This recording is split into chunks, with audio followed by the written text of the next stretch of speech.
Saudara-saudariku yang terkasih, hari ini Rabu 13 November 2024. Saya Romo Siga dari Paroki Santo Yusuf, Surabaya.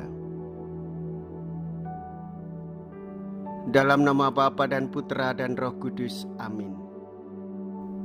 Cerita keajaiban dari kitab suci nampaknya bagi kita sekarang ini begitu jauh dan tidak nyata. Tetapi tak usahlah kita gelisah karena tidak melihatnya. Dua kejadian penyembuhan ajaib akan diceritakan dalam bacaan hari ini. Dalam cerita-cerita itu terkilas kebenaran hakiki demikian. Tuhan secara nyata memperhatikan manusia. Maka sekalipun penyembuhan seorang kusta tidak bicara bagi orang dewasa ini, tetapi kenyataan lebih mendalam yang tetap berharga ialah bahwa Tuhan berada di tengah-tengah kita. Tidak adakah yang kembali untuk memuliakan Allah selain orang asing ini? Mea culpa, mea culpa, mea maxima culpa.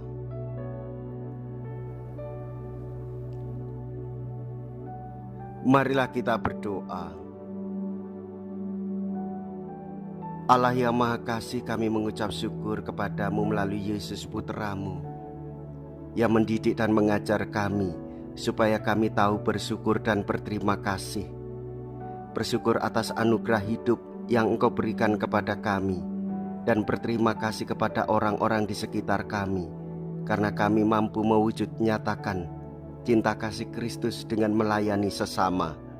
Dengan pengantaraan Yesus Kristus Putramu Tuhan kami, yang hidup dan berkuasa bersama dengan Dikau dalam persatuan Roh Kudus, Allah sepanjang segala masa. Amin.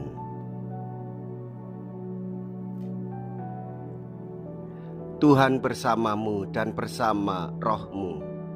Inilah Injil suci menurut Lukas. Dimuliakanlah Tuhan. Lukas bab 17 ayat 11 sampai dengan ayat 19. Dalam perjalanannya ke Yerusalem, Yesus menyusur perbatasan Samaria dan Galilea.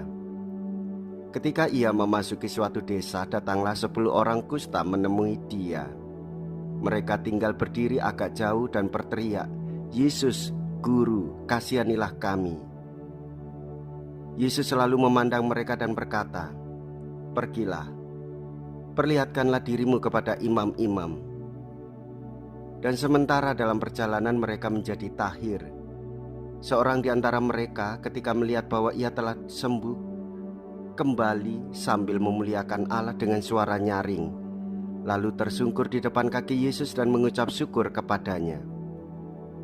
Orang itu seorang Samaria. Lalu Yesus berkata, "Bukankah ke-10 orang tadi semuanya telah menjadi tahir? Di manakah yang 9 orang itu? Tidak adakah di antara mereka yang kembali untuk memuliakan Allah selain orang asing ini?" Lalu Yesus berkata kepada orang itu, "Berdirilah dan pergilah, imanmu telah menyelamatkan engkau." Demikianlah sabda Tuhan. Terpujilah Kristus.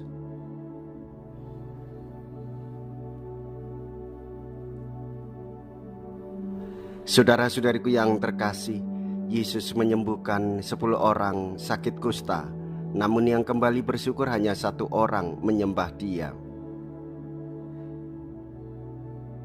1 orang sakit kusta itu adalah seorang Samaria, orang yang dianggap asing, orang yang dipandang rendah oleh bangsa Israel. 9 orang tidak kembali, 9 orang tidak membangun relasi yang baik dan hangat dengan Yesus Kristus. Mereka lupa akan kebaikan Tuhan Yesus. Mereka melupakan rasa syukur kepada Tuhan. Saudara-saudariku yang terkasih, hendaklah kita tidak demikian.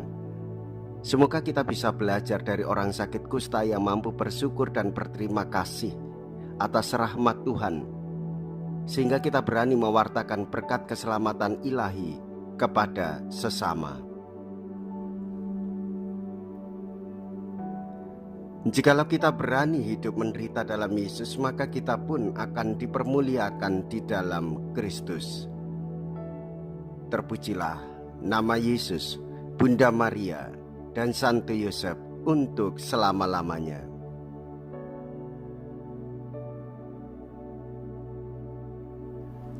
Marilah kita berdoa. Allah yang penuh belas kasih, kami bersyukur atas rezeki surgawi yang telah kami terima ini. Semoga kami selalu menyadari betapa besar anugerah yang telah kami terima darimu, sehingga kami pun memujimu dan bersyukur kepadamu, sampai akhirnya kami kembali kepadamu dalam keabadian. Dengan pengantaraan Kristus, Tuhan kami. Amin. Tuhan beserta kita, sekarang dan selama-lamanya. Semoga Allah yang Maha Kuasa memberkati saudara sekalian, Bapa dan Putra dan Roh Kudus. Amin. Saudara-saudariku yang terkasih, pergilah. Ibadah sabda sudah selesai.